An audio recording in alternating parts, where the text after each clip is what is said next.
남왕국 유다 말고 북왕국 이스라엘의 큰 예언자 그러면 역시 엘리야, 엘리사가 큰 사람들입니다. 활동도 크게 했고 하나님께서 역사도 많이 하셨습니다. 기적도 많이 일어났고요. 특별히 제자인 엘리사는 스승에게 갑절에 성령의 역사를 구했는데 그게 또 그렇게 이루어졌다고 제가 말씀드렸죠. 그런데 책으로 남겨진 소예언서, 분량이 작기 때문에 소예언서라 하는데 3명의 예언자들을 북왕국에서 발견하게 되는데, 하나는 우리가 맥주감사절 때 보았던 요나고요. 엘리야, 엘리사 다음에 조금 시간 두고 요나가 나와요. 근데 요나는 사실은 니누에 가가지고서 멸망에 대해서 심판 올 테니까 회개하라고 선언했잖아요. 사실 북왕국 이스라엘에서 직접 활동하지는 않았습니다.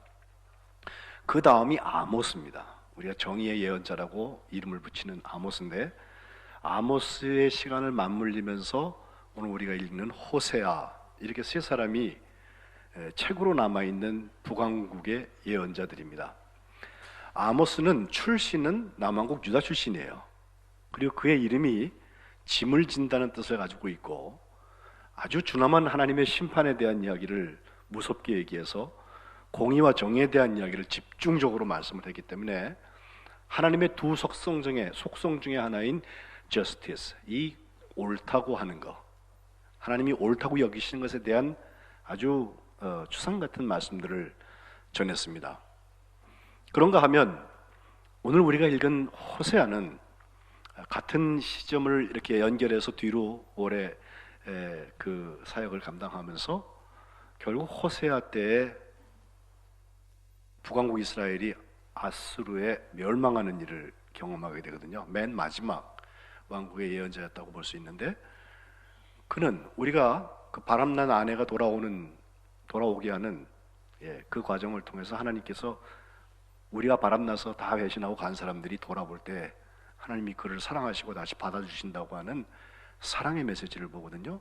하나님은 정의의 하나님이시고 하나님은 사랑의 하나님이신데, 정의의 하나님을 우리가 이렇게 대별해서 아모스가 많이 얘기했다면, 사랑의 하나님, 그리고 끝없이 그를 위하여서 눈물을 흘리시는, 또 기다려주시는 하나님, 그분을, 어머니 같은 속성을 가지고 있는 하나님을 호세아에서 우리가 발견할 수가 있습니다. 제가 아모스를 건너뛰고 오늘 호세아를 향해서 가고 있는 이유는 아모스가 소중하지 않아서가 아니에요.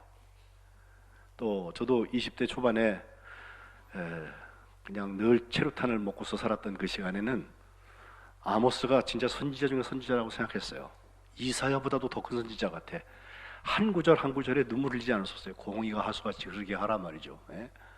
그리고 그 끓는 피를 가지고서 그 정도 정의감은 가지고 있는 게 맞다고 생각해요. 그런데 그 정의가 근거가 되는 것이 어디냐? 하나님의 사랑입니다. 하나님은 사람을 괜히 잘못한 사람 벌 주려고 그래갖고 정의를 세우신 게 아니라 어떻게든지 올바른 길을 가게 하고 그들을 통해서 하나님의 영광을 드러내시고 창조주와 피조물의 관계를 온전히 세워나가는 일을 하고 싶으신 거예요. 거기서 잘못 나갔을 때 또 하나님께서 안전장치를 두신 게 바로 사랑이에요. 그래서 기다리신단 말이죠. 돌아와라. 호세아라는 이름은 민수기 13장 8절에 보면 모세의 후계자가 되는 여호수아의 원래 이름이 호세아입니다. 호세아, 여호수아, 예슈아, 예수 다 같은 뜻인데 바로 구원이라는 뜻입니다. 구원은 하나님의 심판에 의해서 우리에게 오는 결과라고도 말할 수 있지만, 구원은 하나님의 사랑 때문에 가능한 거예요.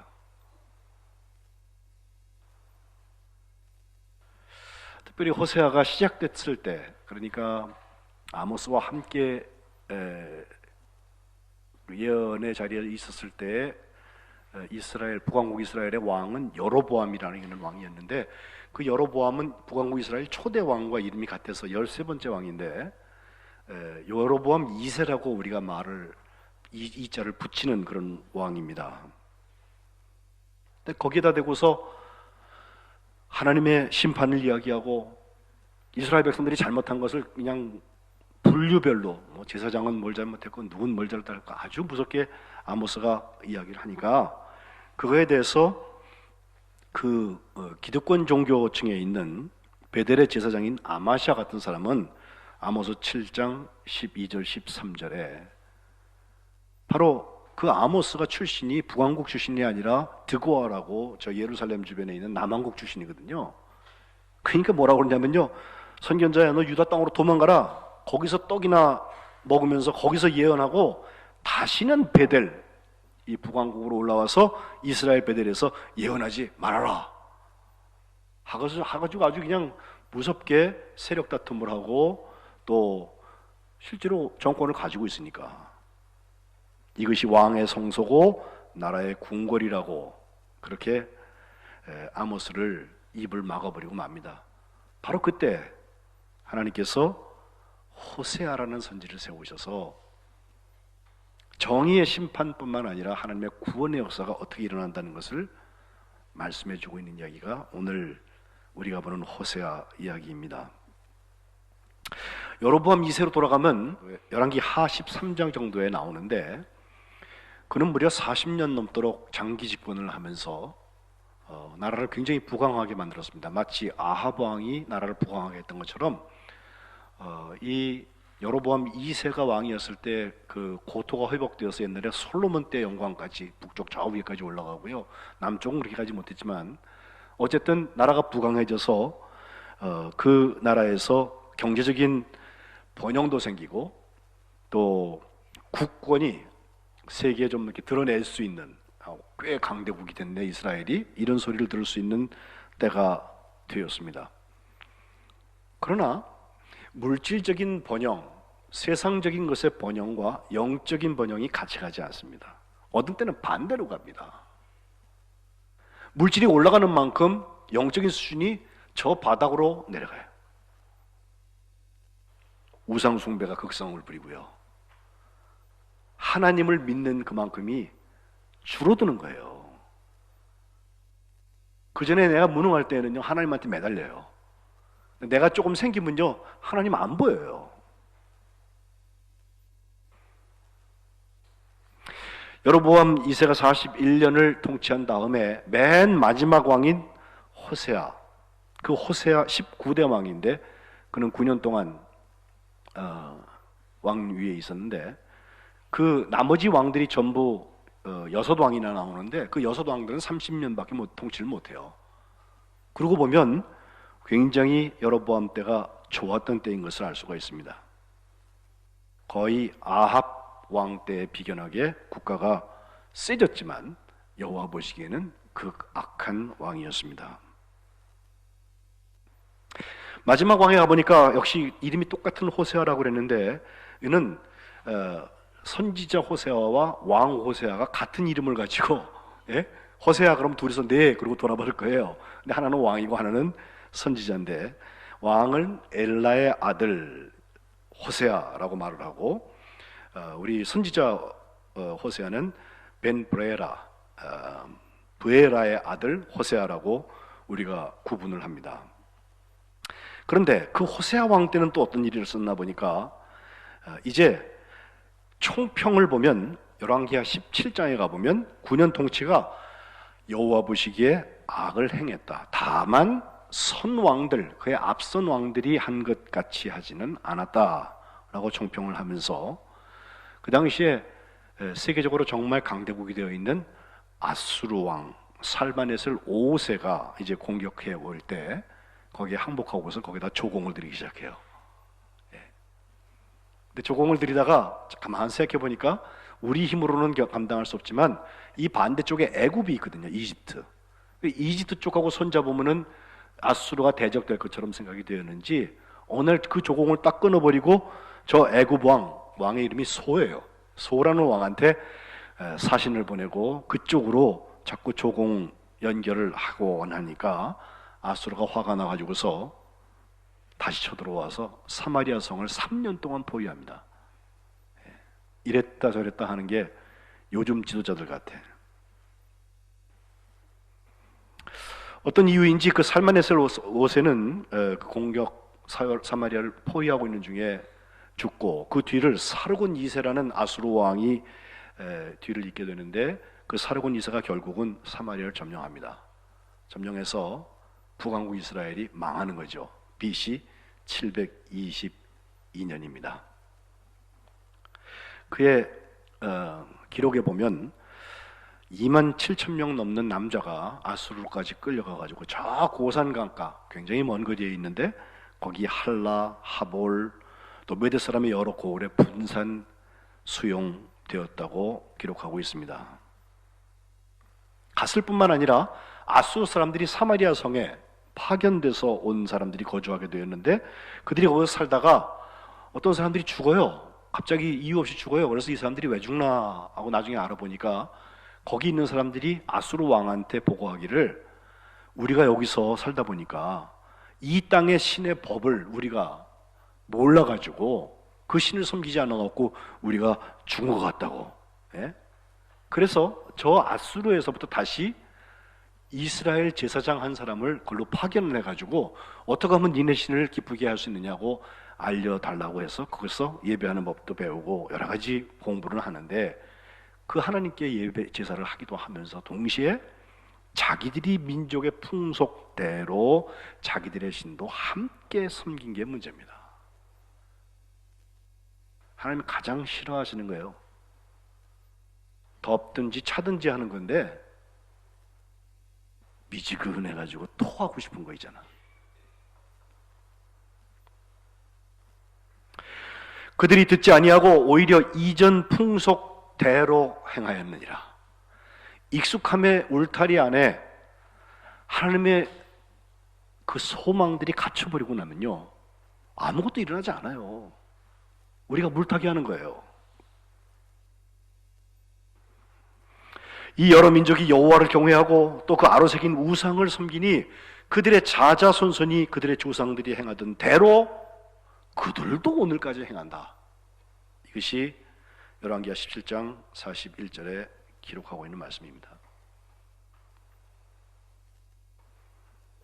우상 숭배와 함께 그들이 가졌던 사마리아까지 갔던 그 아수르인들뿐만 아니라 이 하나님 보시기에 패역한 그 망한 사람들의 원리를 가만 보면 자기 주먹을 믿고 있는 거예요. 여로보암 때부터 얼마나 괜찮았어. 예? 호세아 10장 13절, 너희는 악을 밭갈아서 죄를 거두려고 거짓 열매를 먹었나니 이는 내가 내 길과 내 용사의 많음을 의뢰하였습니다 라고 하나님께서 질책하고 계십니다. 이스라엘 왕은 새벽의 정령 망할 것이라는 말씀을 따라서 패망해서 나라가 없어지고 말았습니다. 그런데 오늘 우리가 읽는 호세아에는요, 바로 이와 같은 상황을 보고 있는, 함께 경험하는 한 선지자의 개인적인 이야기가 나오는데, 제일 먼저 어느 예언자에도 없는 얘기가 1장 가족 얘기가 나옵니다. 1장 2절에 보면 너 결혼해라 하나님께서 말씀을 하시는데, 결혼할 대상이 아주 음란한 여인 고멜이라는 여자입니다. 고멜이라는 말의 뜻은 완성된다, complete, 끝까지 간다, 뭐 이런 뜻을 가지고 있어요. 뭘 끝까지 가고 뭘 완성하는지는 여러분 생각하시기 바라요. 음란한 여자라고 그랬습니다. 그 둘 사이에서 또 음란한 자녀를 낳게 되는데, 제일 첫 번째 자녀가 아들을 낳아서 이름을 이스르엘이라고 했는데, 그 이스르엘은 지난주에 보았던 예후가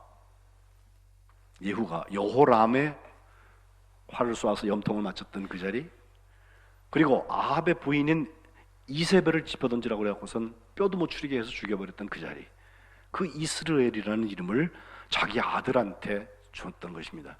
이스르엘이라는 말은 하나님이 파종하신다, 심으신다, 씨를 뿌려서 뭐 직파법이라니까 이렇게 파종하셨다는 그런 뜻인데, 오늘 앞에 나오는 1장 4절 말씀에 보면 조금 후에 내가 이스라엘의 피를 예후의 집에 갚으며, 지금 예후 왕조의 밑에 와 있거든요. 이스라엘 족속의 나라를 폐할 것임이니라, 이렇게 하나님께서 말씀하고 계세요. 그 다음에 아이를 또 낳는데 이번엔 딸을 낳습니다. 그랬더니 그 이름은 로루하마라고 했는데, 루하마 로는 아니란 뜻이고요. 루하마는 하나님의 사랑 혹은 하나님의 동정, 열정 뭐 이런 뜻을 가지고 있어요. 라함이라는 말. 그래서 하나님의 긍휼의 대상이 아니다. 하나님이 사랑하는 사람 아니다. 딸한테 어떻게 그런 이름을 주지? 근데 하나님께서 그 이름 주라고 그래갖고 할 수 없이 루하마라는 이름을 두 번째 장녀한테 주고요. 그걸 설명하기를 1장 6절에 보면 내가 다시는 이스라엘 족속을 긍휼히 여겨서 용서하지 않겠다. 하나님의 마음을 거기에 써놓고 있습니다. 그 다음에 또 아들을 낳아서 세 번째 아들을 낳는데 이름을 로암미라 하는데 그 암미라는 게 내 백성이라는 뜻이에요. 백성. 그래서 로암미 그러면 내 백성 아니야 이거. 우리가 성민은 그러면 거룩한 백성이잖아요. 앞에 로자 붙이고 성민하면요 거룩한 백성 아니야 이렇게 되는 거예요. 근데 로암미 그러면 내 백성 아니야. 하나님께서 그렇게 말씀하시면서 1장 9절에 너희는 내 백성이 아니요 나는 너희의 하나님이 되지 아니할 것임이라. 이렇게 아주 부정적인 선언을 그 호세아의 아들 딸들의 이름에다가 집어넣어 주셨어요. 두려운 얘기입니다. 물론 10절로 11절 그리고 2장 1절까지 보면 하나님께서 다시 회복하신다는 말씀이 나와서 2장 1절에는 그러나 너희 형제에게는 로암미가 아니라 암미라고 백성이라고 말을 하고 너희 자녀에게는 루하마가 아니라 루하마 하나님의 사랑, 하나님의 열정 그렇게 이름을 불러주라고 이야기하기는 합니다. 그리고 2장은 오늘 본문 우리가 읽은 말씀이고 3장에 가보면 실제로 집 나간 그 아내 고멜이 다른 사람에게 갔어요. 바람나서. 그런데 그 사람을 하나님께서 데리고 오라는 거예요. 3장 1절 이스라엘 자손이 다른 신을 섬기고 건포도 과자를 즐길지라도 여호와가 그들을 사랑한다. 너는 이제 가서 타인의 사랑을 받아 음녀가 되어 있는 그 여자를 사랑하라.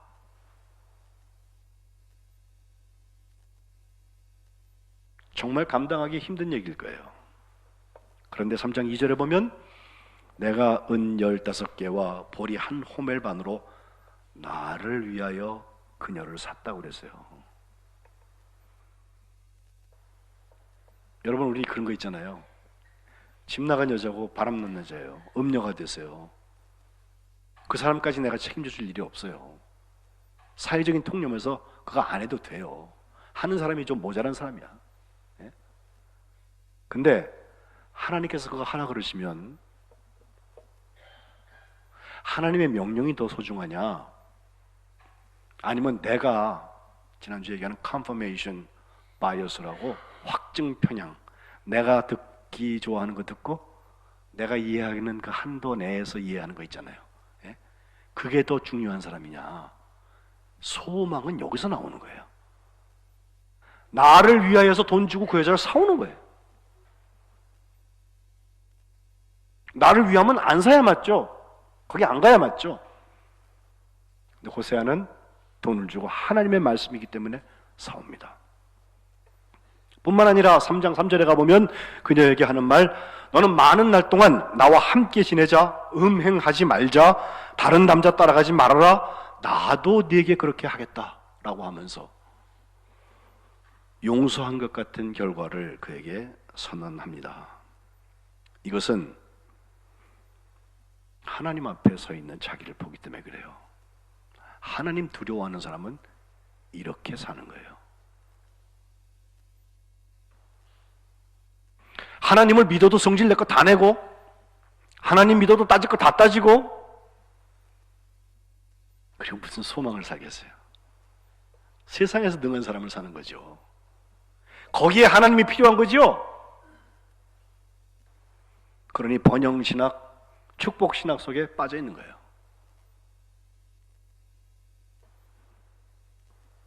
호세아에게 주신 하나님의 말씀은 정반대였습니다. 오늘 본문으로 돌아오면 14절부터 호세아의 소망이 잘 나타나는데 제일 먼저 거친 들이라는 곳이 나와요. 14절 그러므로 보라 내가 그를 타일러 거친 들로 데리고 가서 그 자리가 편안하고 좋은 곳이 아니라 아주 거친 들 광야 같은 곳을 말합니다. 특별히 함미드바르라고 하는 히브리어는 거친 들이라는 말로 표현을 했는데 광야 같은 곳이고, 이 말 미드바르라는 말은 다바르라는 동사에서 나오는데, 다바르는 뭐냐면 목자가 가축을 칠 때 어디로 막 몰잖아요. 예.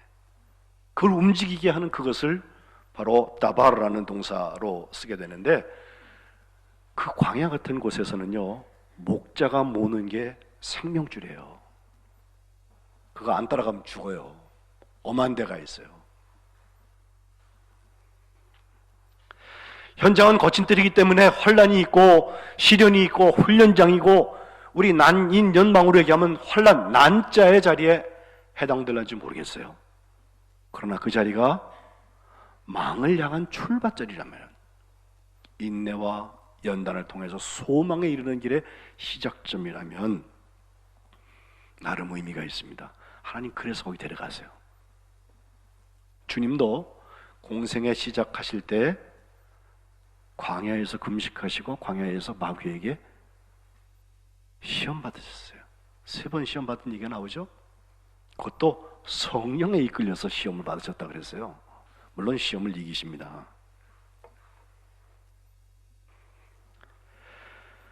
거친 들이 우리의 종착점이라면 좀 답답할지 모르지만 시작점이라면 아직 괜찮아요.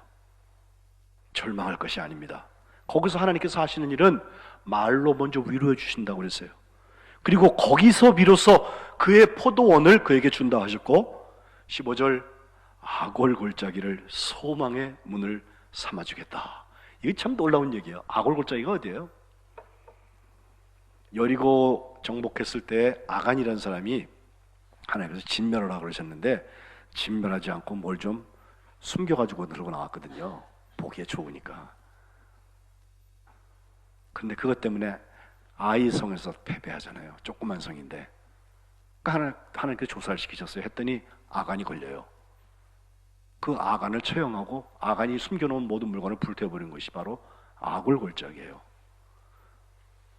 이런 심판의 자리와 같은 그 자리를 오히려 하나님께서 소망의 문으로 바꿔놓으시겠다.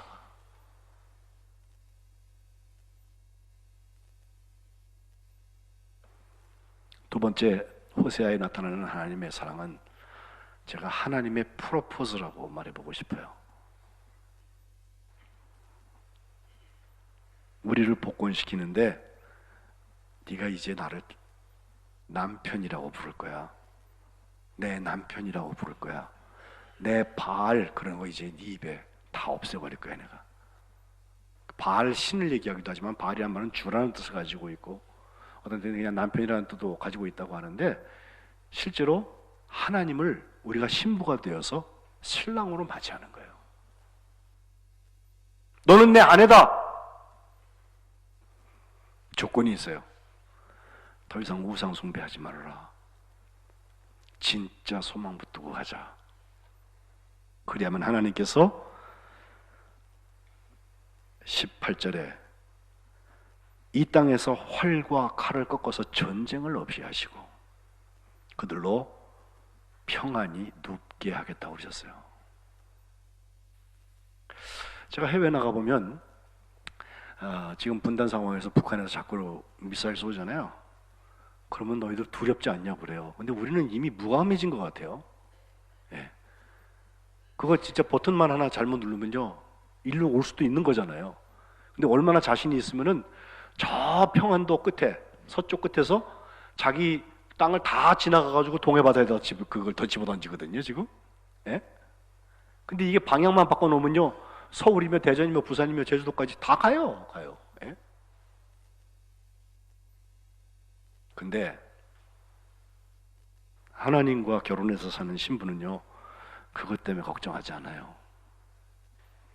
바보라서 그런 게 아니에요. 활과 칼을 꺾어서 전쟁을 없이 하시고 그들이 평안히 눕게 하시는 하나님 때문에 그래요. 그게 샬롬입니다.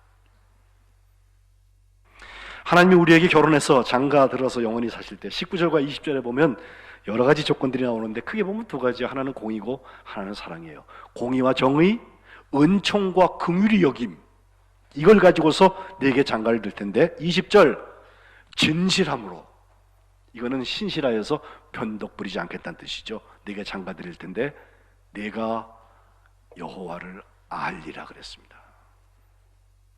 제가 오늘 예배 시작에 호세아 6장 1절로 3절 말씀을 읽었어요. 여호와를 알자, 여호와를 힘써 알자. 그 알자나 여기 여호와를 알리라, 안다는 말은요 그저 머리로 알고 경험으로 알고 들어서 아는 정도밖에 아니에요. 부부가 이불 속에서 같이 아는 거, 신랑 신부가 서로를 아는 거, 그 아는 거예요. 야다.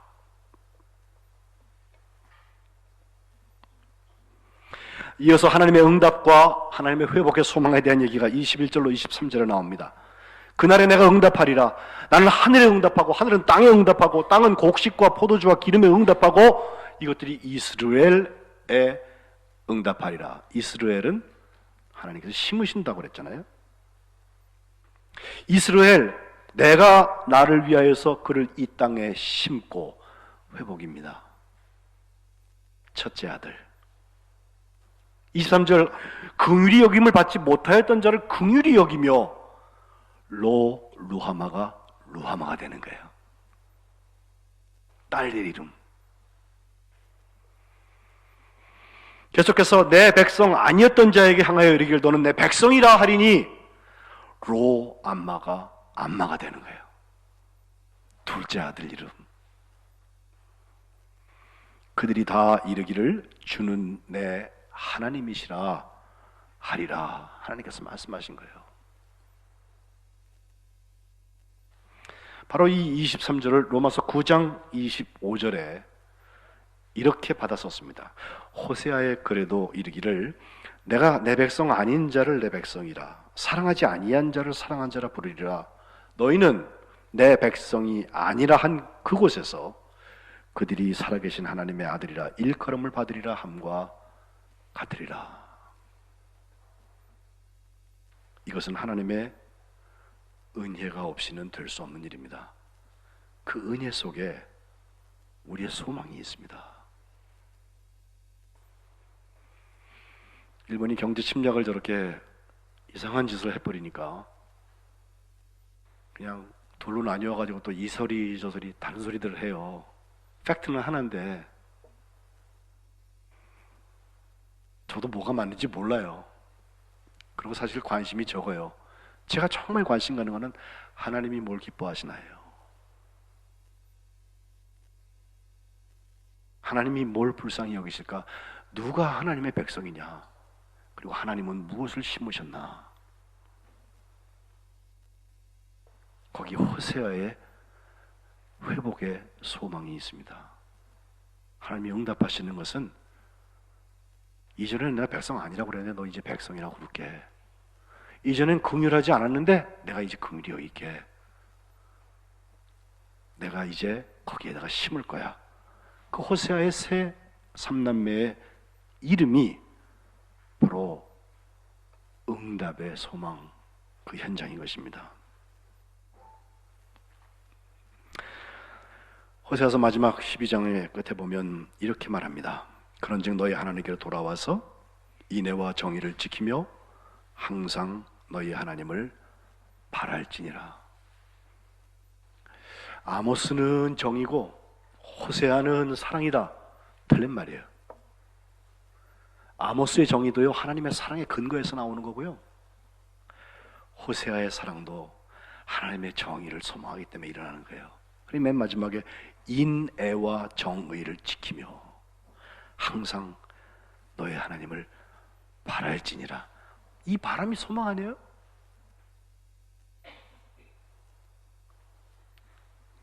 북왕국 이스라엘의 두 선지자 아모스와 호세아가 얘기했던 것처럼 하나님의 정의와 하나님의 사랑이 우리들의 소망이 되어서 결국 아수르에 다 끌려갔지만 나중에 하나님께 다시 회복시키시는, 그리고 소망의 항구까지 인도해 가시는 역사가 우리 성민교회에 있으시기를 주님의 이름으로 축복합니다. 하나님은 우리를 구원하십니다. 호세아, 기도하겠습니다.